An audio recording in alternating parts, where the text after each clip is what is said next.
Hello students, good morning everyone. In the last class, we have already discussed about the fibers, natural fibers, about the production of wool, production of silk, and the hazards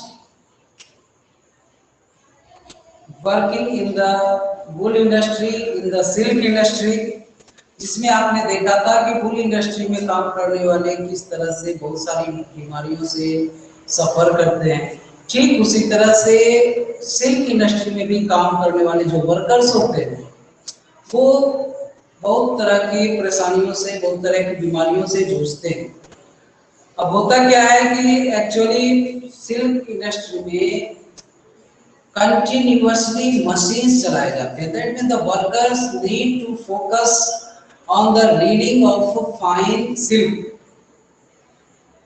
So they stand continuously about 14, 16, 18 hours, and that is why they suffered with backache, peech में दर्द, कमर में दर्द, and disorder in eye, backbone disorder, a spinal disorder. तो such type of disorder takes place. And except it, इसके अलावा भी आपको skin disease, फफोले होने, फोके होने, तो ये सारे प्रॉब्लम्स होते हैं सिल्क इंडस्ट्री में। अब चलिए आज हम लोग स्टार्ट करेंगे। Now let's start lesson 4, heat and temperature. Next lesson is heat and temperature. तो टर्म आप जब सुनते हैं हीट एंड टेम्परेचर तो लगता है कि जैसे दोनों सेम है, लेकिन दोनों सेम नहीं है। हीट जहां एक और इसको डिफाइन करते हैं कि हीट क्या है और टेम्परेचर क्या है, तो दोनों रिलेटेड टर्म है लेकिन सेम नहीं कर सकते। यानी हीट एंड टेम्परेचर दोनों एक दूसरे से रिलेटेड टर्म है लेकिन यह सेम नहीं। अब heat energy, what is heat, कहते हैं कि कुछ टर्म्स यहां पर हमने डिस्क्राइब किया है। हीट एनर्जी, हीट और hotness, temperature.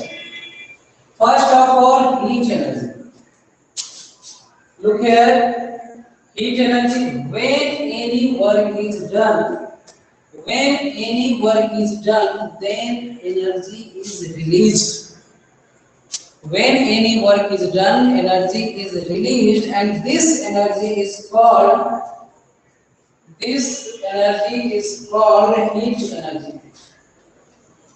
This energy is called heat energy.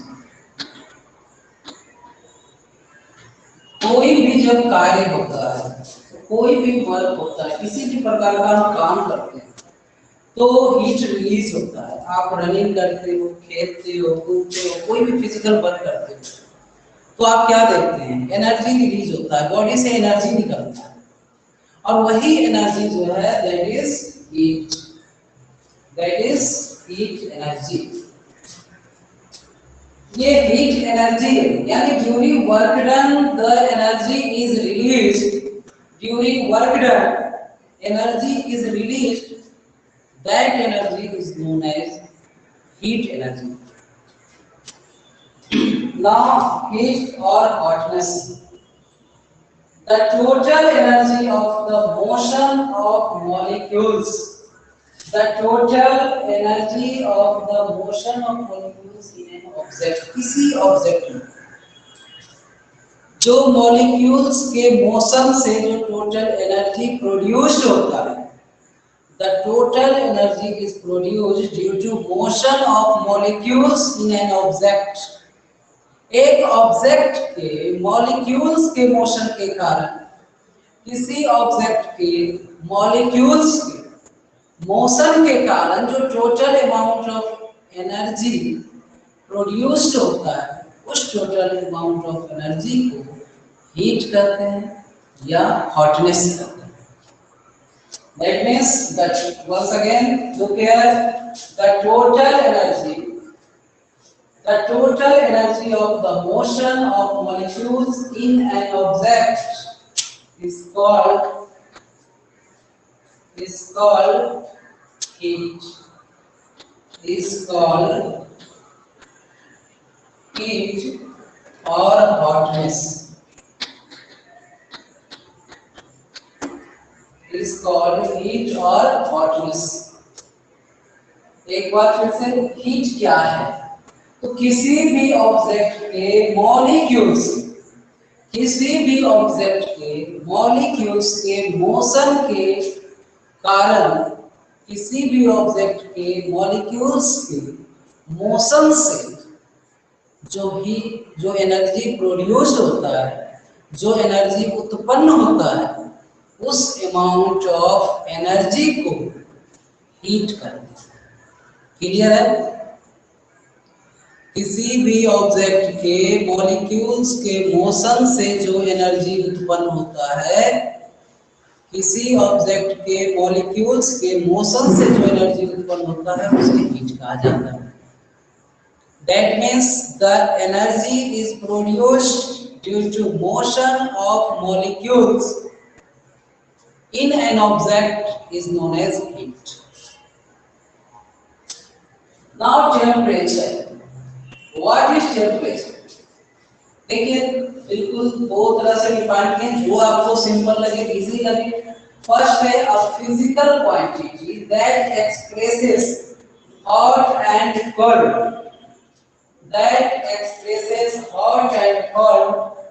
Is called temperature.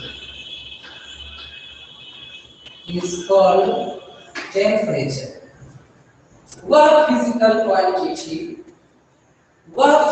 Quantity जो किसी ऑब्जेक्ट के हॉट और कोल्ड को दर्शाता है कि कोई ऑब्जेक्ट कितना हॉट है, कितना कोल्ड है।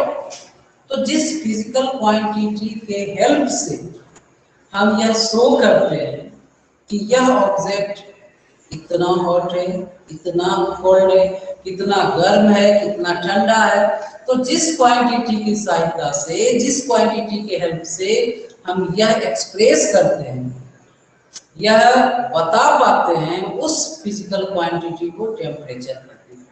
जैसे आपसे पूछा जाए कि बताओ यह जो वेसल में वाटर है यह कितना गर्म है, तो हम क्या कहते हैं 50 degree Celsius, 90 degree Celsius, 100 degree Celsius. किसी को फीवर कितना है तो 100 डिग्री फ़ारेनहाइट है, 98 डिग्री फ़ारेनहाइट है, 101 डिग्री फ़ारेनहाइट है। तो ये जो आप यूज कर रहे हो Fahrenheit degree Celsius, that is the unit of temperature, and temperature is the physical quantity which expresses the hotness and coldness of the object. Temperature is the physical quantity that expresses the hotness and coldness of the object. तो temperature की सहायता से, temperature के help से हम यह बता पाते हैं कि कोई भी ऑब्जेक्ट कितना हॉट है या कितना कोल्ड है। कोई लिक्विड है, उसका टेम्परेचर -10 डिग्री सेल्सियस है, तो पूछा जाता है कितना ठंडा है, तो -10 डिग्री सेल्सियस। मून पे in the night lowest heat कितना होता है, कितना कोल्ड होता है, तो कहते हैं -110, -199, -200। तो ये जो -200 डिग्री सेल्सियस, 110 डिग्री सेल्सियस, ये जो टर्म यूज करते हैं, ये टर्म दिखाता है कि वहाँ कितना ठंड है या कितना गर्म है। दिन में मून पे टेम्परेचर राइज होकर 110 डिग्री सेल्सियस हो जाता है, रात में वही टेम्परेचर -190 डिग्री सेल्सियस हो जाता है। और इससे हमें फील होता है, ये महसूस करते हैं कि रियल में दिन के समय मून पे कितना गर्म होता होगा, कितना गर्मी होता होगा। जब यहाँ हमारे यहाँ आप लोग 40 degree, 42 degree, 45 degree Celsius temperature पर परेशान हो जाते हैं, कहते हैं कि इतना हॉट है, इतना गर्मी, पूरा शरीर जल रहा है। Only at 45 degree Celsius, that means below than 50 degree Celsius, we feel so uncomfortable और untolerable, यानी हमारे बर्दाश्त से बाहर हो जाते हैं। बिलो देन 50 डिग्री सेल्सियस तो हम फील कर सकते हैं कि 110 डिग्री सेल्सियस जब मून पे होता होगा तो क्या कंडीशन होता होगा, और वहां पर अगर हम ऐसे नॉर्मल रहे तो क्या कंडीशन होगा, क्या हम सरवाइव कर सकते हैं? एब्सोल्युटली आपका आंसर होगा no, we can't survive at 100 degree Celsius normally.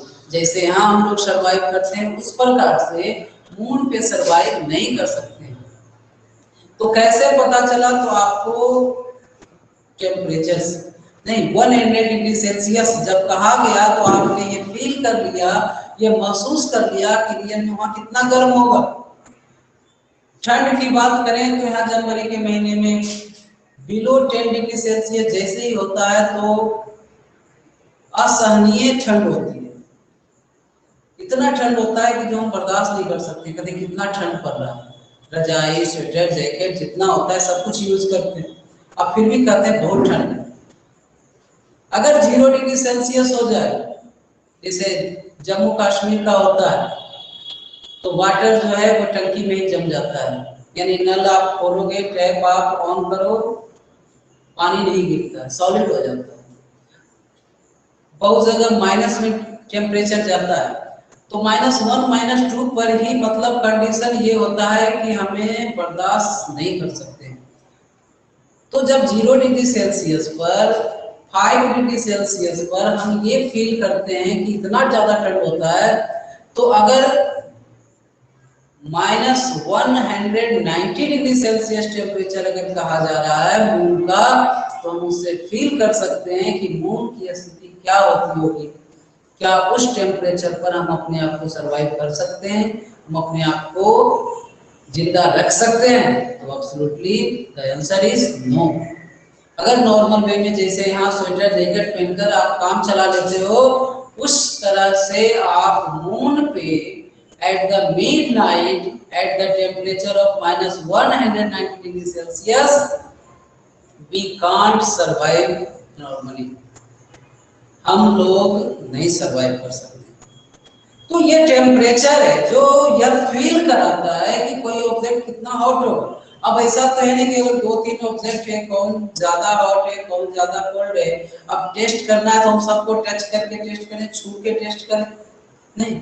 अब एक बिल्कुल रेड हॉट लाल तप्त दीपा हुआ आयरन रॉड है और कहा जाए कितना गर्म है, तो भाई छू कर टेस्ट करो, नहीं पॉसिबल। तो क्या करते हैं, उसका टेम्परेचर से बताते हैं। भाई किसी को बताना है कि कितना गर्म है, तो कैसे बताएंगे? तो कहेंगे कि इसका टेम्परेचर 100 डिग्री सेल्सियस है, 200 डिग्री सेल्सियस है, या लिक्विड है इसका -10 डिग्री सेल्सियस है। यानी कि temperature the physical quantity which expresses the hotness and coldness of the object. Temperature वह फिजिकल क्वांटिटी है जो किसी ऑब्जेक्ट के हॉटनेस को और कोल्डनेस को दर्शाता है। यानी टेम्परेचर बताने पर अगला ये फील कर लेता है कि कितना हॉट है या कितना कोल्ड है। In another word, we can define the temperature. The term temperature is defined as the degree of hotness or coldness of a body. The degree of hotness or coldness of a body is called temperature. Is called temperature. बहुत ही interesting lesson है, बहुत ही easy है, ध्यान से सुने। इस lesson में रटने जैसी कोई भी चीजें नहीं। Once again, heat and temperature में कुछ टर्म्स, 3 टर्म्स दिए हैं, heat energy, heat and temperature. First of all heat energy. What is the heat energy? heat energy. When any work is done, the energy is released. This energy is called heat energy. That means during work done, the amount of energy is released. That energy is called heat energy. That energy is called heat energy. Now next term is heat. What is heat? What is hotness? The total energy of the motion. The total energy of the motion of molecules in an object. The total energy of the motion of molecules in an object is called heat or hotness. The total energy of motion. किसका motion? Molecules का. किसके molecules का? किसी object का. उस object का heat कहलाता है, उस ऑब्जेक्ट का हॉटनेस कहलाता है. The total energy of motion of molecules in an object is called heat. किसी भी ऑब्जेक्ट में मॉलिक्यूल्स के मोशन का जो टोटल एनर्जी है, अब कहोगे कि मोशन का टोटल एनर्जी, तो एनर्जी को सिंपली डिफाइन करते हैं kinetic energy and potential energy. थोड़ा सा इसको हम डिस्कस कर लें. काइनेटिक मींस होता है, that means kinematics, that means in motion. Kinetic से काइनेटिक्स हुआ है. Potential that means statics. That means in rest. Stationary position को इंडिकेट कर रहा है, रेस्ट को इंडिकेट कर रहा है. तो it is the two type of energy, potential energy and kinetic energy. ये है नहीं, लेकिन आप थोड़ा सा समझ लें, बहुत इजी टर्म है. Potential energy that means the energy possessed by an object. The energy is possessed by an object due to change in its position, change in shape and its altitude. Altitude ये क्या पर है? तो potential energy क्या है? किसी object के rest condition, in rest position जो एनर्जी प्रोसेस्ड होता है ऑब्जेक्ट के द्वारा, उसके शेप चेंज करने के कारण, साइज चेंज करने के कारण, उसे पोटेंशियल एनर्जी कहते हैं. Once again, the energy is processed by an object due to change in its shape and size. अब इसको शेप साइज को आप फील करेंगे कि एक रबर है, एक ईंट आप पकड़े हुए हो दूसरे हाथ से और एक ईंट को आप खींचिए, पुल कीजिए. जैसे ही उसका साइज इंक्रीज होता है, आप उसे छोड़िए तो क्या होता है कि दूसरे हाथ पर आपको चोट लगता है. या उससे पेन बांध दीजिए, कोई आयरन नेल को बांध दीजिए. अब जैसे ही आप खींचकर छोड़ते हैं तो वो आयरन नेल को दूर फेंक देता है. बच्चे अक्सर ऐसा खेलते हैं, नहीं, एरो की तरह यूज करके पेन को या पेन कैप को वह रबर बैंड से फेंकते हैं. तो ये जो फोर्स लगता है जिसके कारण ऑब्जेक्ट थ्रो होता है रबर से, उसके साइज में चेंजेस के कारण, that energy is potential energy. Kinetic energy, the energy processed by an object due to its motion. Object के मोशन के कारण जो उसमें एनर्जी उत्पन्न होता है उसे काइनेटिक एनर्जी कहते हैं. अब जैसे ये फैन है, फैन रुका हुआ है तो आप इसको हाथ देते हैं, फैन पकड़ते हैं, कोई फोर्स आपको नहीं लगाना पड़ता है, किसी तरह का चोट आपको नहीं लगता है. यही अब फैन को ऑन कर दीजिए, स्पीड 1 पे रखिए और हाथ दीजिए, नहीं फोर्स लगेगा, चोट लगेगा लेकिन हल्का सा. अब क्या कीजिए, फुल स्पीड 5 नंबर पर कर दीजिए और हाथ दीजिए. ऐसा कर मत दीजिएगा, लेकिन आप फील कर सकते हैं, नहीं समझ सकते हैं कि जब स्पीड कम था, जब स्पीड ज्यादा था तो चोट ज्यादा लगता है. दूसरा एक पत्थर है, अगर उसको सिर पे रखते हैं तो कोई ज्यादा हर्ट नहीं होता है, लेकिन उसी को एक हाइट से अगर हम सिर पे गिराते हैं तो चोट लगता है। तो कारण क्या है? ऑब्जेक्ट सेम है, रिजल्ट डिफरेंट है। Why? Due to kinetic energy. जब ऑब्जेक्ट मोशन में आता है तो उसके कारण जो एनर्जी उत्पन्न होता है उस एनर्जी को काइनेटिक एनर्जी। तो यहाँ पर जो हम हीट की बात कर रहे हैं, the most total energy of the motion, the total energy of the motion of molecules in an object, that is known as heat. Temperature क्या हो गया? The degree of hotness or coldness of body. The degree of hotness or coldness of a body is called temperature. Now, heat and temperature are related terms, related to each other. How? So if we heat, we provide heat energy to an object, then the temperature of the object is increased. जब हम किसी object को heat energy provide करते हैं तो उस object का temperature rise करता है। That means by providing the heat increases the temperature of the body. अगर हीट प्रोवाइड किया जाए, हीट एनर्जी दिया जाए किसी भी ऑब्जेक्ट को, तो वो ऑब्जेक्ट जो है उसका टेम्परेचर जो है वो राइज करता है।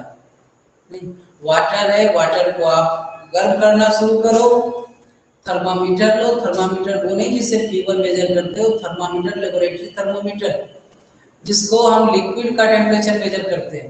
आप उस टेम्परेचर थर्मामीटर को लिक्विड में डुबोइए। लिक्विड में डुबोने का एक तरीका होता है कि कभी भी उसका जो इंक होता है वो आगे जो नॉब जैसा देखते हैं उसको टच नहीं करना कसम में, उसको लिक्विड में रखना, यानी कि थोड़ा सा डुबाना। अब जब आप हीट करते जाओगे तो आप क्या देखोगे कि जो थर्मामीटर है उसका जो इंडिकेशन है टेम्परेचर का वो बढ़ता जाएगा। तो इससे क्या स्पष्ट होता है कि जब हम हीट प्रोवाइड करते हैं, जब गर्म करते हैं, तो किसी भी ऑब्जेक्ट का टेम्परेचर राइज करता है, किसी भी ऑब्जेक्ट का टेम्परेचर इंक्रीज होता है। That means increases the hotness, increases the temperature, और we can say by increasing the temperature increases the hotness of the object. दोनों एक दूसरे से रिलेटेड है। हीट इंक्रीज करेंगे, टेम्परेचर इंक्रीज होगा, टेम्परेचर इंक्रीज करोगे, हीट इंक्रीज होगा। यानी temperature is the physical quantity, it is nothing, it is the quantity which is used to express the hotness and coldness of the object, या किसी object के hotness coldness को दिखाने का, बताने का एक फिजिकल क्वांटिटी है। जैसे वेट के लिए, मास के लिए नहीं भाई, कोई का किसी ऑब्जेक्ट का मास कितना है, हम लोग बोलते हैं इतना केजी है, तो इतना केजी है, दैट मीन्स मास। आप समझ जाते हैं कि 5 केजी है, 10 केजी है, यानी कि दोनों में क्या डिफरेंस है वो आप फील कर लेते हो। Just like temperature, 10 degree Celsius, 50 degree Celsius, 100 degree Celsius जब कहा जाता है किसी ऑब्जेक्ट के बारे में, तो हम समझ जाते हैं कि वो कितना हॉट है, कितना कोल्ड है। अगर 100 डिग्री सेल्सियस बोला जा रहा है, फील कर लेते हैं कि वो गर्म होगा। 10 डिग्री सेल्सियस है, दैट मींस कोल्ड होगा। अच्छा, हॉट कोल्ड ये जो टर्म यूज करते हैं, किसे हॉट कहेंगे, किसे कोल्ड, क्या एक रेंज है जिसको हम कोल्ड करते हैं या हॉट करते हैं? तो अगर एक्चुअली देखा जाए तो there is no range of hotness and coldness. 10 degree Celsius को भी हम हॉट बोल सकते हैं, 100 डिग्री सेल्सियस को भी कोल्ड कर सकते हैं। तो ये डिपेंड किस पर करता है? ये डिपेंड करता है कि हम कंपेयर किससे करते हैं। मान लेते हैं दो ऑब्जेक्ट हमारे पास है, एक का 100 डिग्री सेल्सियस टेम्परेचर है, एक का 110 डिग्री सेल्सियस है, तो 100 डिग्री सेल्सियस वाला कोल्ड का है। डेली लाइफ में हम कंपेयर करते हैं रूम टेम्परेचर से, ये तो ऑब्जेक्ट के लिए नहीं है। जो डेली लाइफ में हम हॉटनेस और कोल्डनेस को एक्सप्रेस करते हैं वो किसके टर्म में, रूम टेम्परेचर और बॉडी टेम्परेचर से लेते हैं। ध्यान से समझेंगे इस चीज को। रूम टेम्परेचर से कहने का मतलब, अगर रूम टेम्परेचर से लो टेम्परेचर का कोई ऑब्जेक्ट है वो हमें अधिक ठंड लगेगी। जनरली अगर हमारे बॉडी टेम्परेचर से भी कम टेम्परेचर का ऑब्जेक्ट है तो भी हमें ठंडा लगेगा, लेकिन रूम टेम्परेचर से कम होने पर ज्यादा ठंडा लगता है और हम उसे ठंड करना शुरू कर देते हैं। बॉडी टेम्परेचर से ज्यादा हीट जब होता है, किसी का टेम्परेचर ज्यादा होता है ऑब्जेक्ट का, तब वो हमें गर्म लगता है। यानी हमारा जो बॉडी टेम्परेचर है नॉर्मली 37 डिग्री सेल्सियस, उससे अधिक टेम्परेचर का कोई ऑब्जेक्ट होता है तो वो हमें गर्म लगता है, और इससे कम होता है तो वो हमें ठंड लगता है। यानी जो हमारा बॉडी टेम्परेचर है वो हमें फील कराता है कि वह हॉट है या कोल्ड है। लेकिन अगर किसी ऐसे ही ऑब्जेक्ट के बारे में पूछा जाए तो हम उसको कंपेयर करते हैं, तब हॉट या कोल्ड करते हैं। नहीं तो क्या कहेंगे, वो ज्यादा गर्म है, वो कम गर्म है। तो हॉटनेस कोल्डनेस जो है यह एक एक्सप्रेशन है जो किसके द्वारा एक्सप्रेस होता है, टेम्परेचर के द्वारा। Temperature is a physical quantity. On the basis of heating of the object or passing the heat through them, substances are divided in two parts, conductors and insulators. Substance को conductor और insulator में divide किया गया। जो substance heat flow करता है, जिससे होकर हीट पास होता है, उसे कंडक्टर ऑफ हीट कहते हैं, और जिससे नहीं होता है उसे इंसुलेटर ऑफ हीट कहते हैं। तो conductors of heat, that means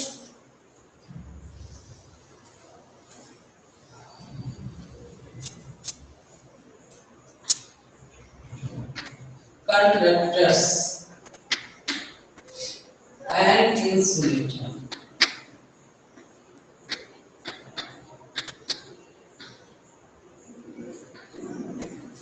Through which heat flows